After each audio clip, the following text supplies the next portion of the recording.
Hi, Andrina. Thank you for being here. Thank you for taking your time and being my, how to say, my guinea pig for this first trial, for this first interview. I'm Um, super excited. Thank you for having me, Maya. so cool. So we can already kind of place you in the map. Where are you currently located? On La Palma on the Canary Island. Very nice. So I did already the introduction of how we met and everything, but now I'm just gonna do three quick questions and then we can dive into your story. What is your favorite Sounds morning good. routine? My favorite morning routine. There's definitely lemon water involved and movement and um, stillness in some kind of shape and form. Very nice. Kind of following that, at what time does your after this morning routine, around what time does your day start after this routine? Um, it's a little bit different since I'm here on the Canary Island because of time change. So, for example, if I would teach at 9 in Zurich, that's 8 o'clock in the morning here. So it's a little bit earlier. Um, uh, so yeah, that's probably like, I guess my working day starts around 7:30. Wow, early mornings then. So this next question is actually inspired by your own podcast.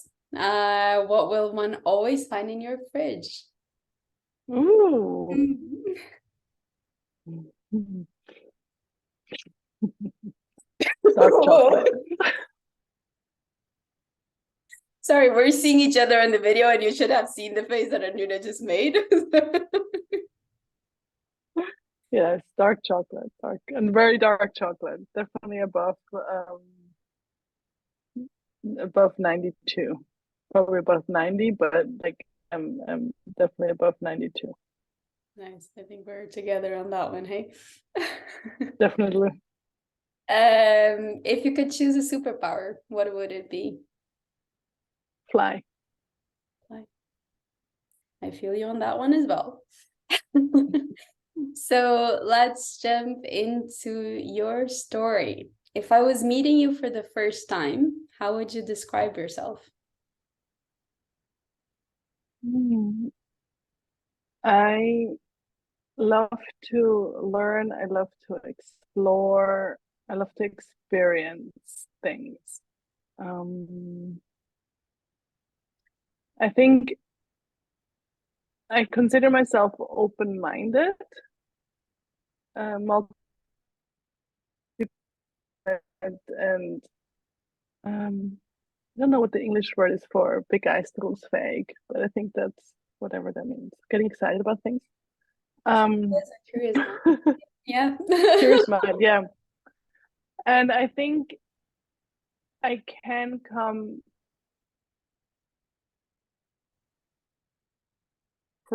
across maybe reserved sometimes, but maybe that's more because sometimes I'm also shy. So I think I'm a how you call that, outgoing introvert.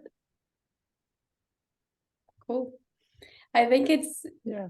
super interesting because normally, if you meet people for the first time and you ask them about themselves, one of the first things that they talk about is actually their jobs.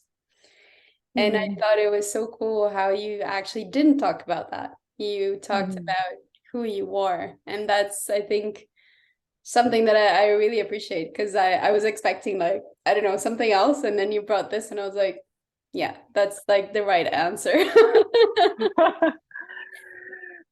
But Yeah, because I think all of that comes into our work, right? I think that a lot of people, for example, think that I'm extroverted, but because of my work.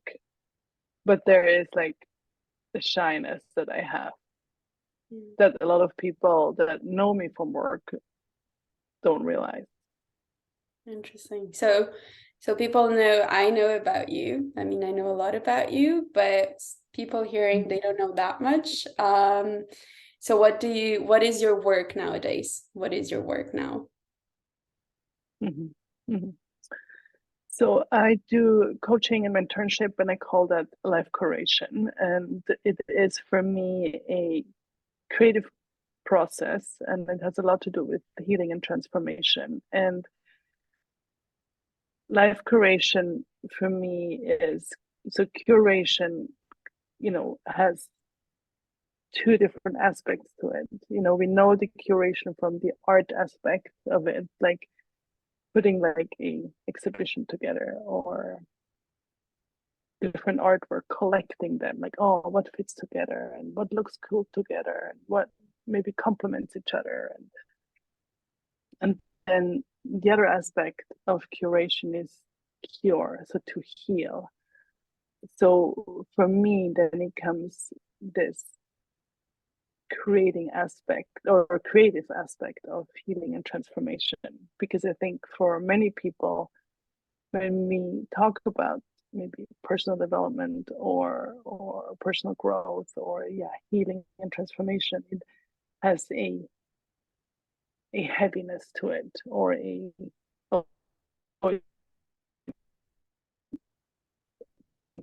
work, and more like there is also curiosity,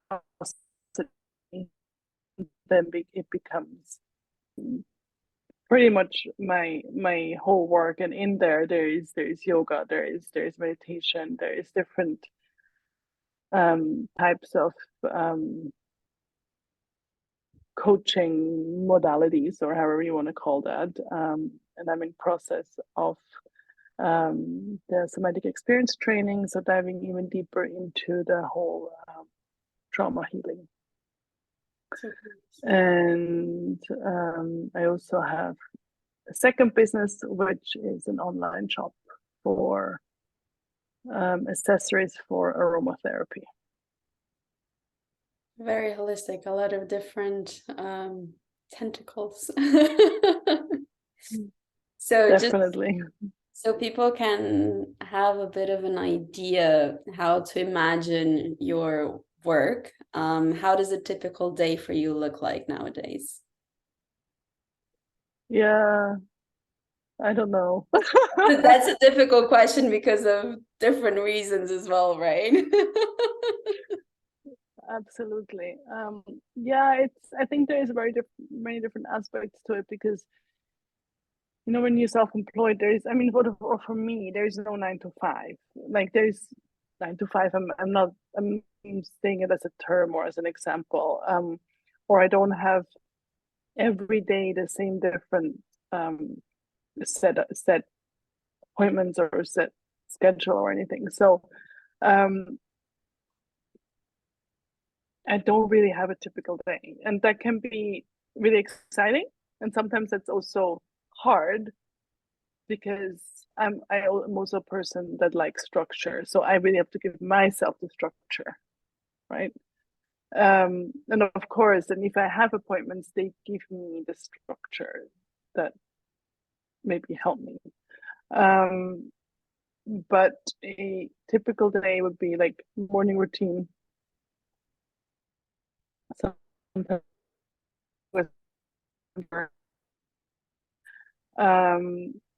then if I teach, then I teach, and then at one point, if I don't teach, I probably go with my dog first. If if I teach, then I go with my dog afterwards. And then right now, being here in La Palma, there's a lot of coordination with workers that are on the ground that need nothing or everything, needing to tell them what needs to be done, or maybe they want a coffee, And then if I have clients, of course, that then is coordinated around all that. And yeah, so I don't know if that answers your question. No, it does. I think I mean, as you said, in your lifestyle, it's really hard to have a typical routine, right? Because also just so the listeners know a little bit, I mean, you're in La Palma now because you guys are making a project constructing. I mean, the house is already there, right? But you're making a new project there. But actually, your base is in Zurich, right? Exactly. So it's hard, like you have to kind of find a way to combine these both lifestyles. I guess you're in a transition period as well. But yeah, no, Absolutely. and how do you like, so you mentioned about the structure. I'm just going to go a little bit into that because I can imagine for some people it might be a bit difficult to understand that you don't have a structure, but you do find a structure. So do you structure it, as you said, with your client meetings? Do you do that like a week in advance so you have a plan for that week, or is it something more short term? Good question. I think for me, I mean, to go back a little bit, like when I worked in corporate, I think the structure was too much for me. And of course, then when you're self-employed, you have to give yourself the structure, right? So for me, it was a lot over the last like 10 years. You know, at the beginning, I really had to learn to like, because at first I was like, oh, great, now I can do whatever I want and I'm my own boss. Da, da, da, da. And suddenly I realized, I'm like, oh, okay, right? Like, I need this structure because it also gives me stability. And like for example, my weekly classes or my bi-weekly appointments with my clients, or my podcast interviews, or my meeting with Nadine, who I have the online job with. Those set appointments give me structure on I guess on a business level, and that I do. I mean, my weekly classes are set, right? They don't change, and Nadine and I have a fixed day, and with my coaching clients, I also schedule those in advance. So it's it's pretty. Those are pretty set, but there's also within that there's lots of flexibility. Like I'm not like my days are not like full of like 10 appointments. You know what I mean? But I have like almost like islands within the week where I know like, okay, those are kind of my lamppost of structure. And then I plan the rest of the week around that. Yeah, so you actually found the perfect balance between, let's say, a corporate structured reality and a completely free, whatever happens, whatever. So I guess you managed to Yeah. get the Yes. bits and pieces of both and kind of create your own schedule in a way that it gives you enough structure, but also enough flexibility to actually put in the things that you want to put in. That's pretty. Absolutely. And I think on a personal level, I have my dog that gives me structure because she gets like I always say like I'm not sure who is walking who. Am I walking her or is she walking me? But that's another structure, right? Of course, and I don't. The good thing is, I guess I I trained her in a way that she doesn't need to go out at the same time every day. But at one point in the day, there is that, right? And I have other quote unquote rules for myself that I need in a day that also then give me structure. Like for example, I can't have every evening something planned. Like I need to have an evening, at least 1 or 2 evenings where I have like no plans or no appointments or and I mean here in La Palma again it's a little bit different, right? It's the other way around. You need to get some days with people. um I'm fine. It's so interesting. Like I yeah, it's very interesting how things shift. Like I don't know if it's age or if it's just different phases of life, but thinking about that I've lived in New York and now I live on like a quote unquote deserted island. So big, so different. So I think that's actually a good, how can I say, a trigger, not a trigger, but like a good topic to Segue, yeah. Yeah, to go back a little bit, because you've mentioned that you've worked in corporate, but people listening to what you're doing now, this more holistic approach to everything, living in an island versus living in New York, that there's quite a big gap in there. Can you give us a little bit of a background story, like when, how, why did you make the shift? What is this other part of you? Who were you back then? Can you give a little bit of a context? Do you still remember? Yeah, yeah. I don't know, like early 20s, trying to like, you know, I don't know, leave Switzerland desperately. And then ending up in New York. Yeah, I think it's I I really wanted to, yeah, I really did want to leave Switzerland. And didn't want to go to the United States. Ended up in the United States. Ended up in, well, we can discuss if New York is the United States or not, but that's not a Another topic. topic. um, and it was great. I learned so much, and I really was like the the big world of like outside of protected Switzerland. And What were you doing there? yeah, I was working in hospitality management, so it was part of while I was still studying hotel management in Switzerland. And then I went to New York, and I wanted to be away for a year and a half, and I ended up being away for 14 years. um, that's how life happens, right? And then I think the transition, yeah, I think there's so many different aspects of it, right? I think, I mean, I've worked in high paced environments, corporate, and I loved it. And then at one point, but also realizing there's more to life than just hustling and bustling and trying to work more just because society is conditioned to say that's what everybody has to do. I mean, it's a little bit extreme said, but I think for me, a big shift happened when I then moved to Vancouver, because Vancouver is already much slower than New York. You moved And also to the hospitality industry, like with a hotel or? exactly.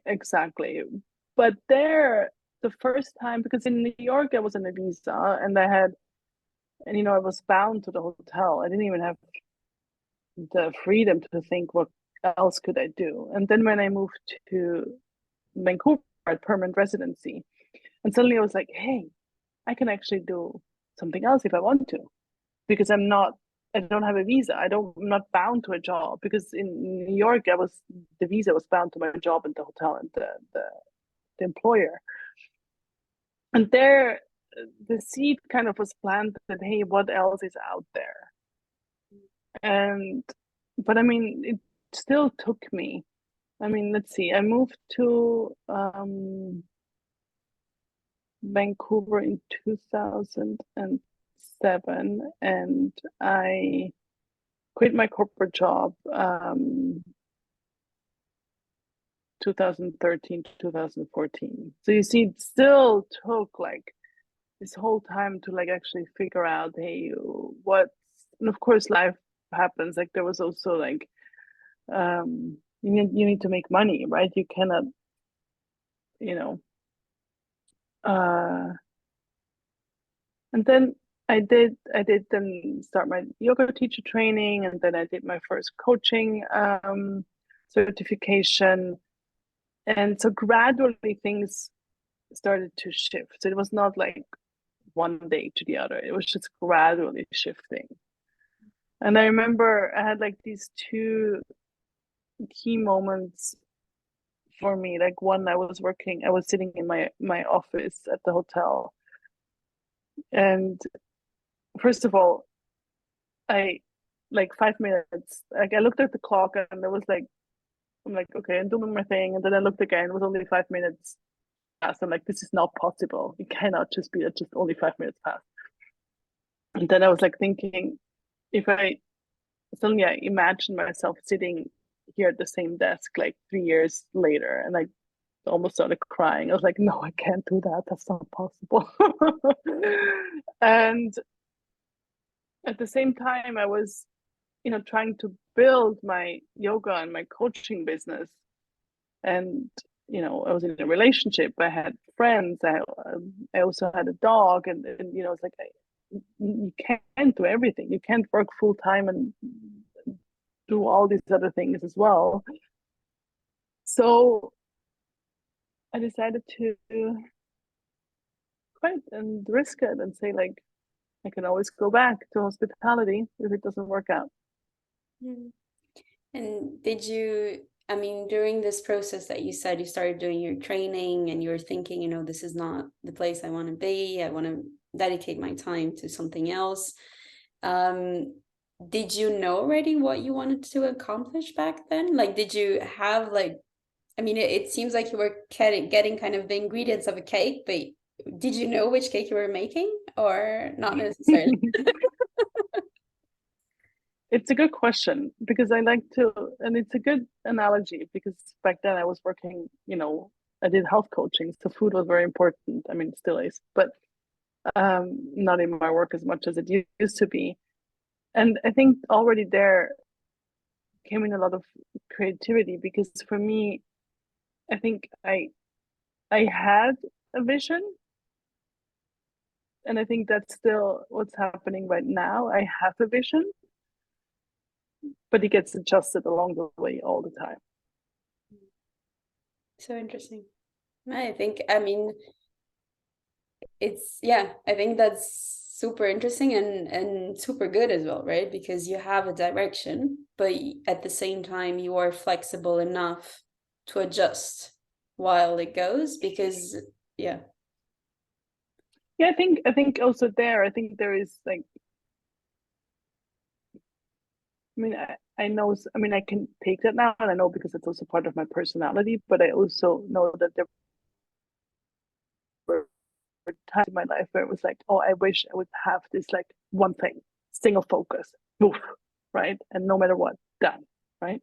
And I'm like, oh, but this is also really cool. Ooh, oh, look at you know?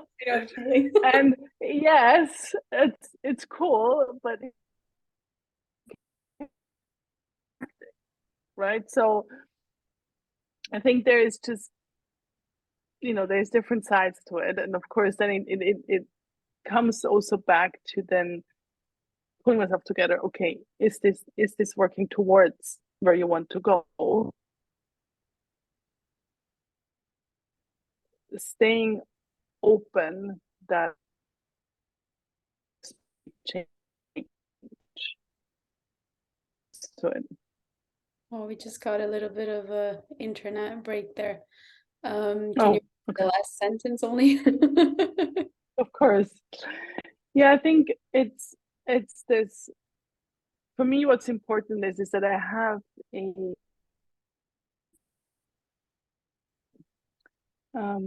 what can I call? I don't want to call it a goal, but an Direction. inspiration or a vision or a direction. But yeah, and I mean it's also a goal, but it's also that may change. Maybe I at this point think like, okay, the road is going this way, but actually maybe it's going a little bit more to the left and maybe around the curve, and then it's gonna go suddenly like, oh, wait a minute. Actually, I now want to go there and not where I thought to go. And can I ask you how you deal with that? In the sense of, is it something that you just kind of, is it okay? Or do you sometimes question like, okay, but actually I want to go there. Why is it going this way? Or not? I have both days. Some days it's you know, sometimes I'm like, ah. Where, what, how? I guess that all it also makes it a and little bit fun, right? and and then some days it's very clear, and it's yeah.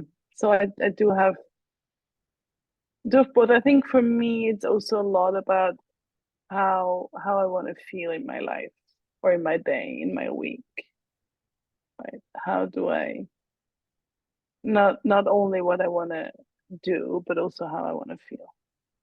That's super powerful, yeah. So you mentioned that now you're also a little bit in a transition moment. Like I'm gonna name some of the stuff that you're doing. So you have the oil inspiration podcast, you have different offerings as a coach, EFT, and then you're doing the somatic experiencing training, and now you also have the La Isla project. So it's like a lot of stuff. And you mentioned you have a direction, you have a path, or whatever you want to call it. I don't know. It's not a goal, but not goal. What is it like? Can you share what is your vision, or what is the cake that you're Mm-hmm. making at the moment? Yeah, I think one of the things for me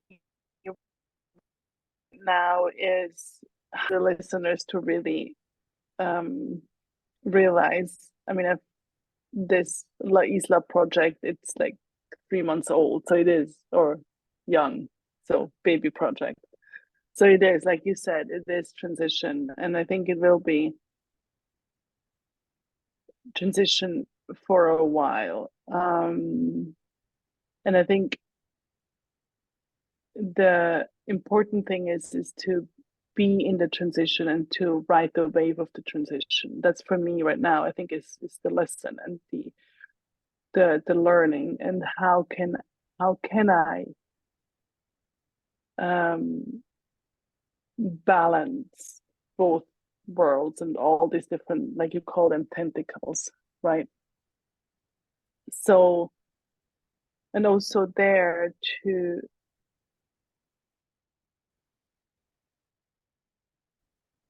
give it time for that to settle a little bit within the transition, if that makes sense.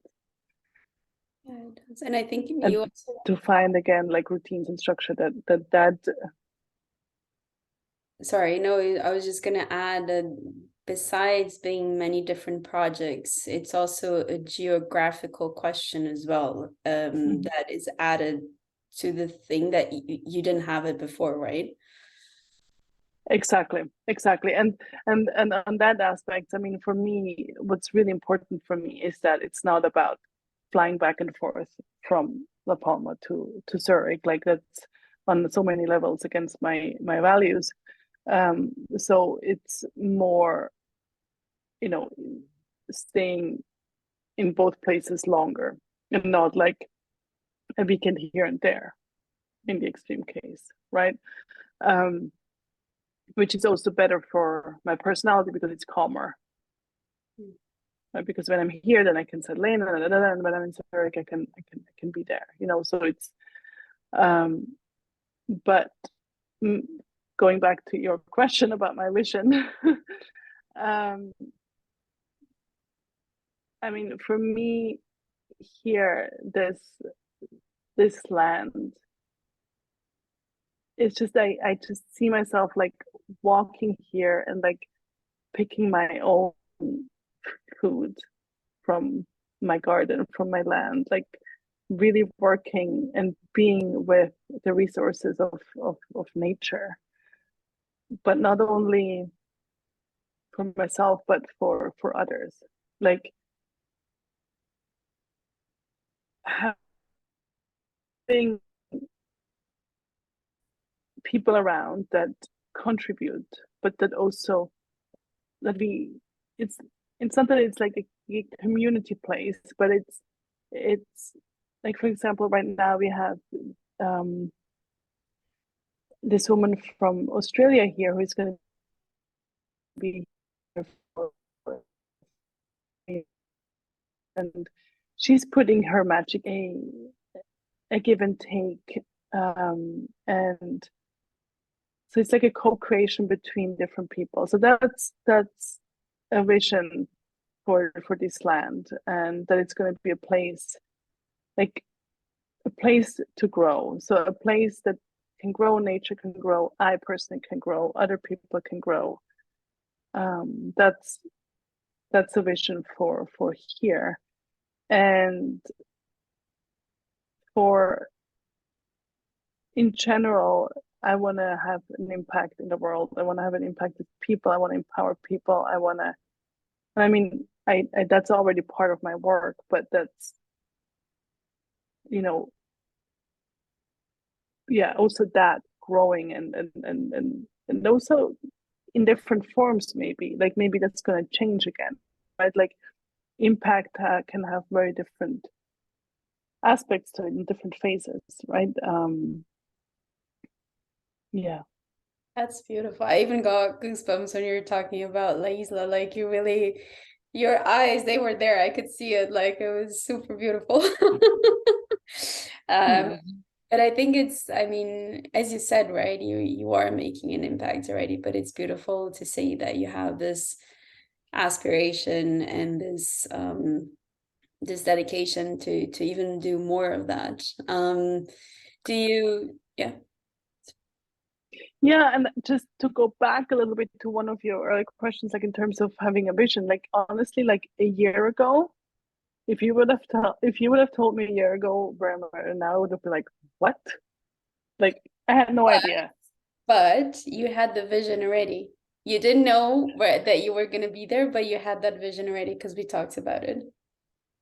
Absolutely. And I remember like I like, you know, around the change of the year, I guess. I don't do like, you know, New Year's resolution, but I like in terms of reflection, I like to like think, okay, what were the words for like last year and what were the words for what are words for the coming year? And I remember last year I said I wanna think outside the box. Like I wanna open myself up to things that I cannot even grasp, that I don't even see on the horizon. And then this happened. Oh, it's beautiful. It's yeah, it's super cool. And I think that also answers a little bit already one of my last questions. There's still one before the last, but which is a little bit kind of this Disney dream, right? Which is kind of what Mm, you envision. And I think the way you said it, it already shows. I'm guessing that's one of the things at least. yeah, yes. And you know, like for me, like I mean we don't have that many um edible plants yet. But just I mean if I walk outside, I can walk outside here and like go on my tree and pick a lemon. I mean for me that's luxury, For sure. Yeah. right? And to like have energy because the sun is shining all the time, so why not use the, you know, energy from the sun? That's for me. That stuff like that, I think it's just makes me really like so, yeah, feeling also empowered, and I want to share that empowerment in however way and form, shape and form with also clients and communities and friends and loved ones, and empowerment for me is it's an important word, and I want to do that. I want to do it even more. That's amazing. So, from what you said, in a few years, we won't see you in Zurich anymore, will we? I do like Zurich, so you know. Probably less and less, I'm guessing. You know, it's really interesting. Like that, I think that's like so many, you know, people ask that, are you gonna move? I'm like, I don't know. I don't know. I don't know. Well, you're open, and that's the important thing. Just let things flow as they have to. But I guess you're definitely already in a really, really good path. So, since I mentioned, I mean, you answered already the last question, so I'm just gonna do the question before the last, as the last one. If you could give one advice to your younger self, what would it be? I think it goes right into that, into the unknowing. Like, it's okay to not know. And it's also okay to say, I don't know. And to also